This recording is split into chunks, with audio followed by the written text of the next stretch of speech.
My parent demanded I give my French bulldog to my sister because she needs an emotional support pet. When I refused, my dog disappeared that night, the backyard gate was mysteriously open, and a chip transfer request hits my inbox. It all started with an ambush. You have to understand, my family doesn't visit. They conduct strategic incursions. They don't call ahead, because that would give me time to build fortifications. Or, come up with a polite excuse. No, they prefer the shock and awe tactic of showing up on my doorstep, smiling like they're delivering a prize, when in reality, they're there to extract something from me. They do this once every couple of months, barge in like I'm their backup storage unit or personal bank. So when my doorbell rang on a Tuesday evening and I saw my parents' car in the driveway, a familiar sense of dread washed over me. I'm Alex, by the way. I'm 29, a graphic designer, and until that night, the proud and ridiculously devoted mom to a French bulldog named Winston. I opened the door to my parents, their faces arranged in expressions of grave seriousness. This was their serious business look. A carefully orchestrated performance that always preceded a completely unreasonable request. Alex, honey, my mom began, stepping past me into the foyer. We need to talk. It's important. My dad followed, nodding grimly. In the living room, I think. Winston, my little shadow, trotted out from the living room, his bat-like ears perked up, and his tail a blur of happy wiggles. He snorted a welcome at their feet. My mom gave him a cursory pat on the head, a gesture that was dismissive at best.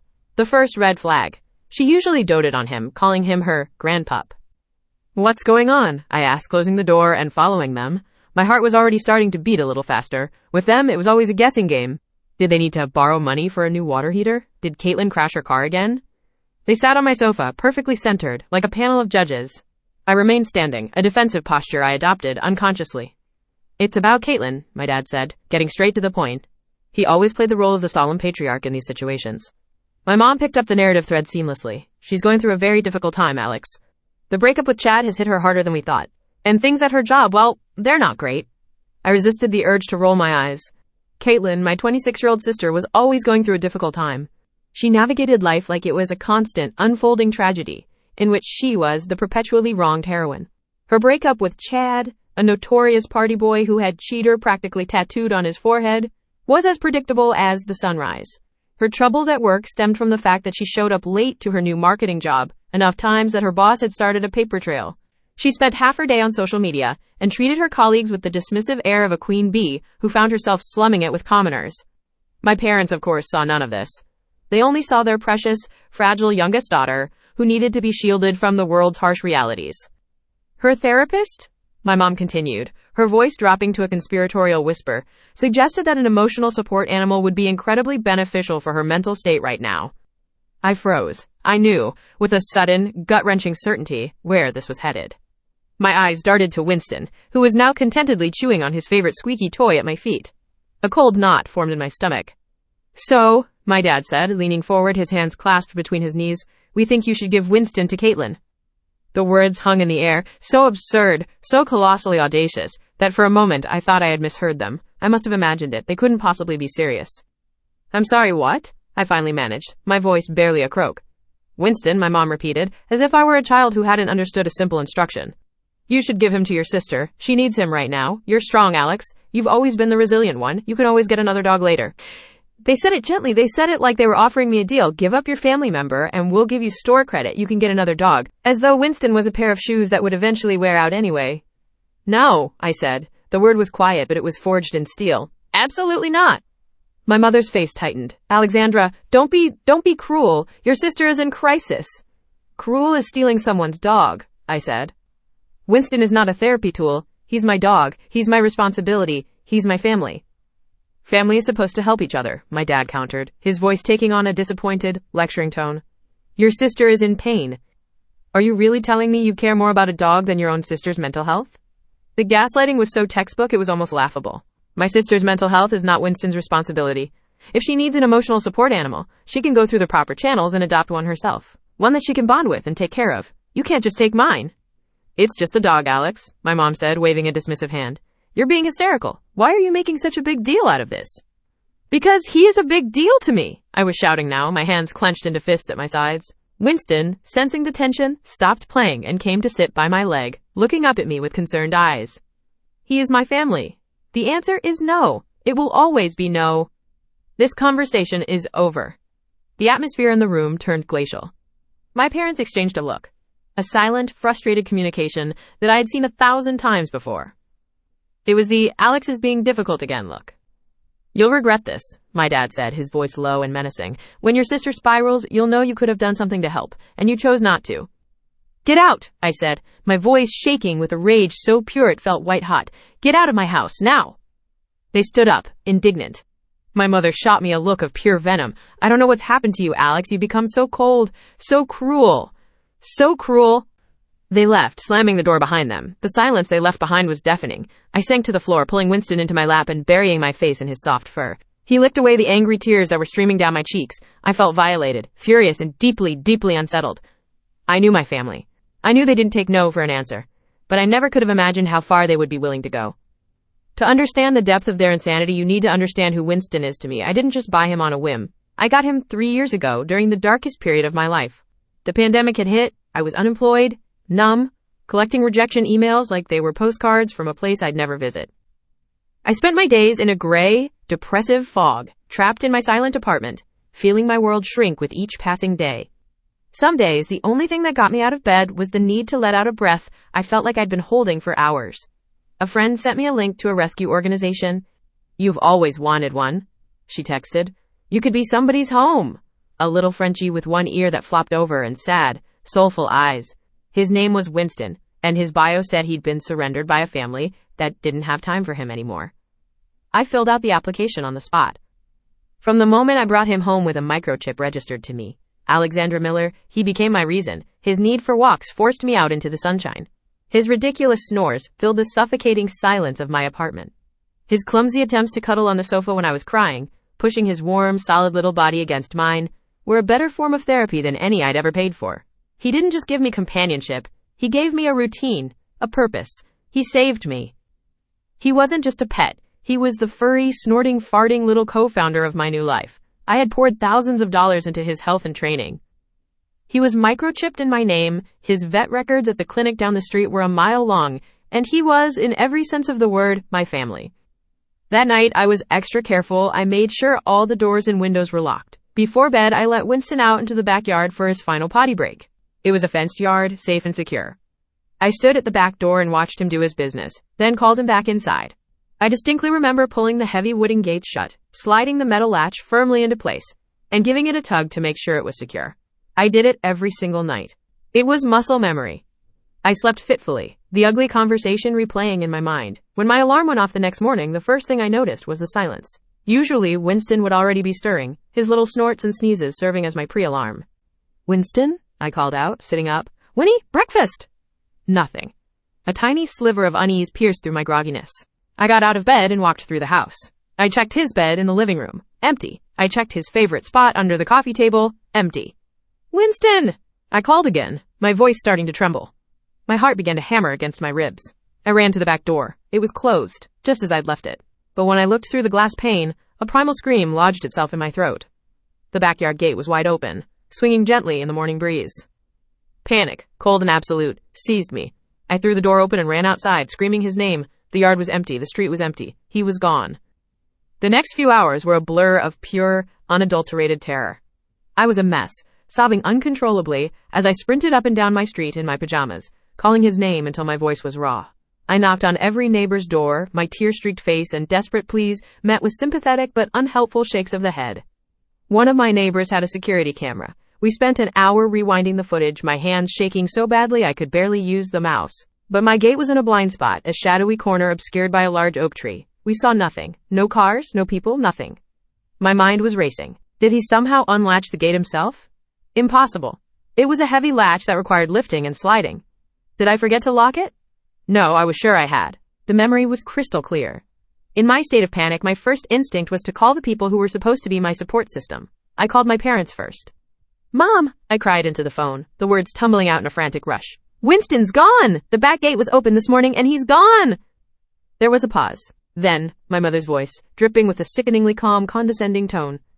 "Oh dear, you must have forgotten to lock the gate. You can be so careless sometimes, Alex." No sympathy, no concern, just immediate blame. "Don't worry," she continued breezily. "He's probably just wandering the neighborhood. A little adventure. He'll turn up." "An adventure? Mom, he's a French bulldog. He can't survive out there on his own. He could be hit by a car or stolen. Don't be so dramatic. Call us if you find him, and she hung up.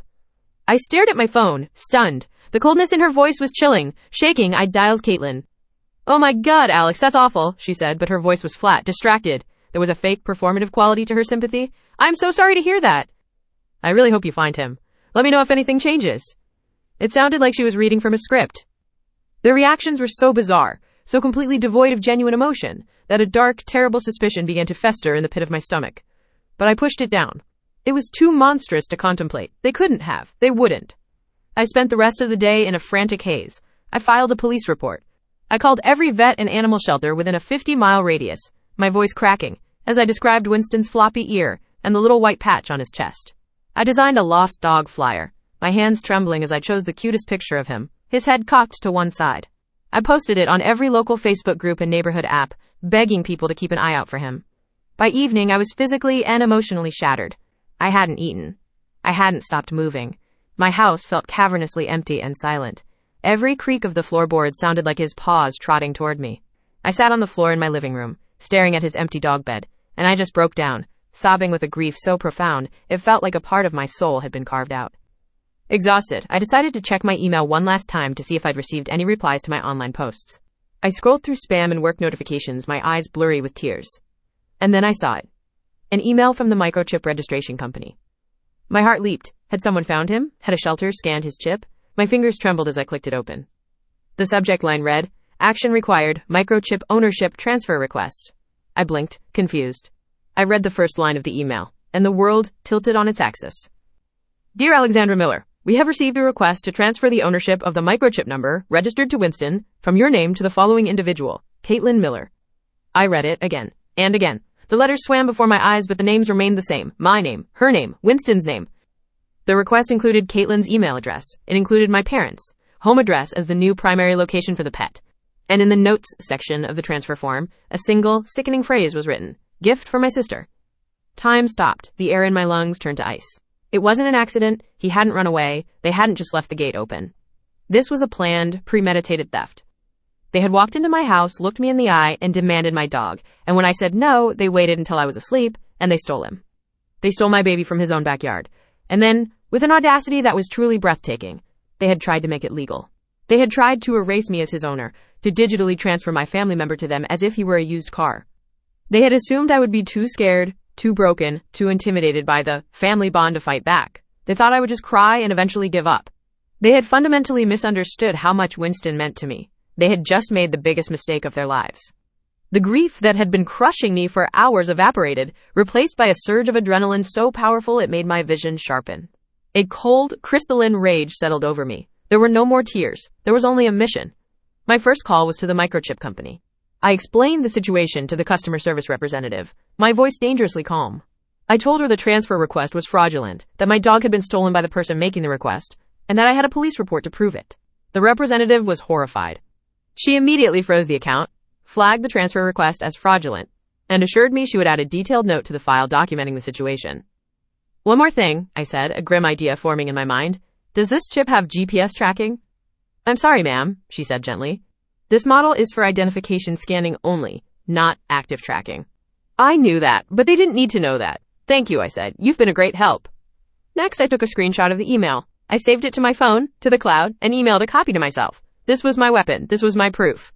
Then, I got in my car. I didn't bother changing out of my tear-stained sweatpants. I didn't brush my hair. I drove, my hands gripping the steering wheel so hard, my knuckles were white. The 20-minute drive to my parents' house felt like an eternity. I wasn't sad anymore. I was a warrior on her way to reclaim what was stolen. I didn't knock. I used the key they had insisted I keep for emergencies. The irony was not lost on me, and walked straight in. They were in the living room, watching TV, as if it were just another normal Tuesday night. My sister Caitlin was there too, curled up on the armchair, scrolling through her phone. They all looked up, startled, as I stormed in. And then I heard it. A faint scratching sound from one of the back bedrooms. Where is he? I asked. My voice was low, flat, and utterly devoid of emotion. My mother stood up, her face a mask of false concern. Alex, what are you doing here? We were so worried. Have you found him? Cut the crap, Mom, I snarled. Where is my dog? We already told you, my dad said, getting to his feet, trying to use his height to intimidate me. We don't know what you're talking about. He probably ran off. I just smiled. It was a cold, sharp, terrifying smile that didn't reach my eyes. I slowly raised my phone, turning the screen so they could all see it. I had the email open, the words transfer request and Caitlin Miller glowing in the dim light of the living room. Then what is this? I asked softly. A coincidence? A hilarious prank? The silence that followed was absolute. I watched the blood drain from their faces. My mother's jaw dropped. My father's faux authoritative demeanor crumbled, replaced by a look of pure panic. Caitlin, my God, Caitlin, had the audacity to look guilty for a split second before her face crumpled into her signature victimhood expression. Tears, big and theatrical, began to roll down her cheeks. I just wanted a friend, she wailed, her voice cracking. I'm so lonely. I didn't think you'd be so selfish, Alex. My mother rushed to her side, wrapping an arm around her. See what you're doing? She shrieked at me. We were just trying to help her. Winston would be happy here. We were going to tell you eventually. Tell me? I laughed, a harsh, ugly sound that echoed in the quiet room. You were going to tell me after you legally transferred ownership of my stolen dog? You didn't just take him. You committed a crime. This, I said, waving my phone, is evidence of theft.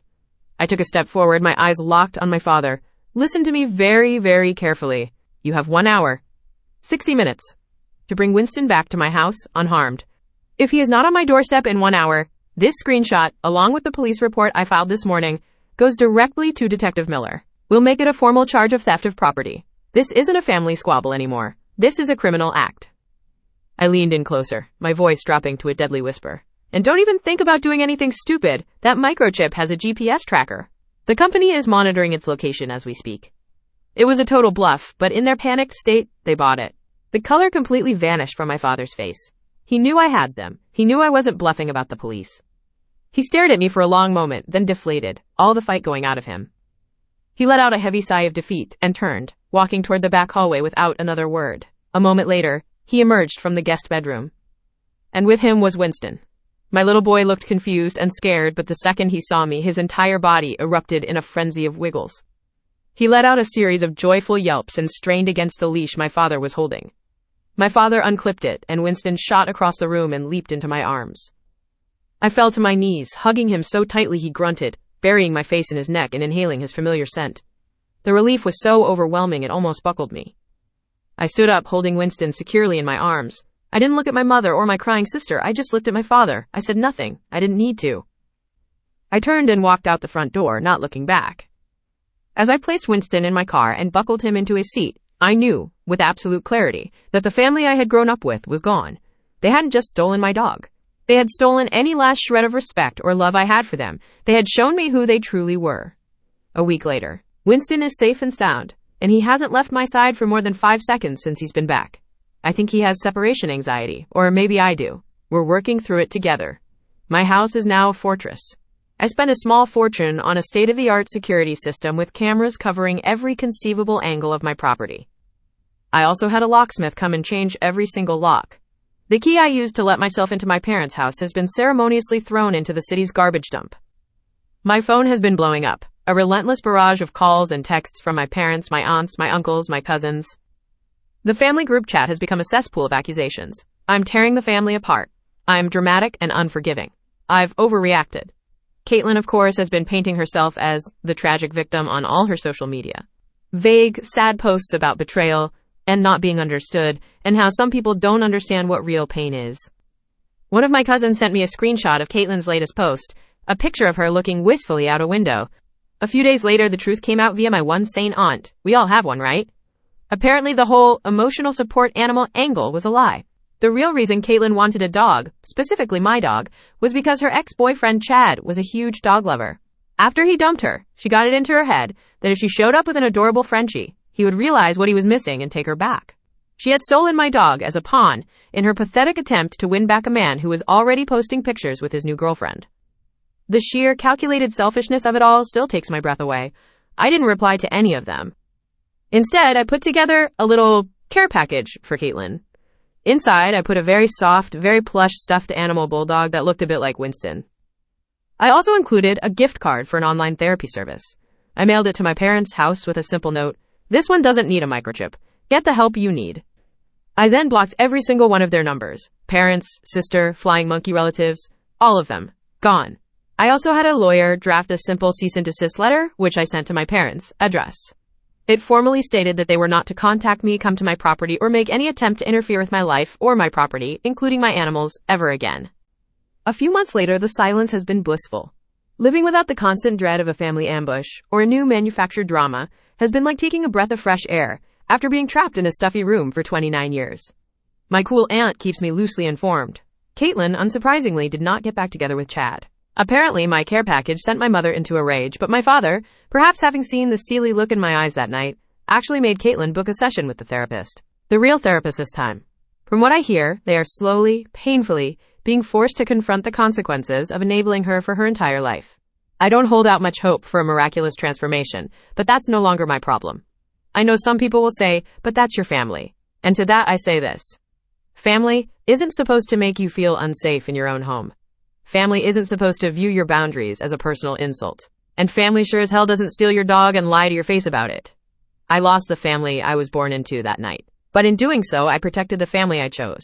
And as I sit here typing this with Winston snoring loudly by my feet, I know without a single shred of doubt that I made the right choice. For anyone out there dealing with a toxic family dynamic, please know this. Your peace is worth more than their drama. Sometimes, the most powerful thing you can do is lock the door and refuse to let the chaos in. You are allowed to choose your family, and you are allowed to fight for them,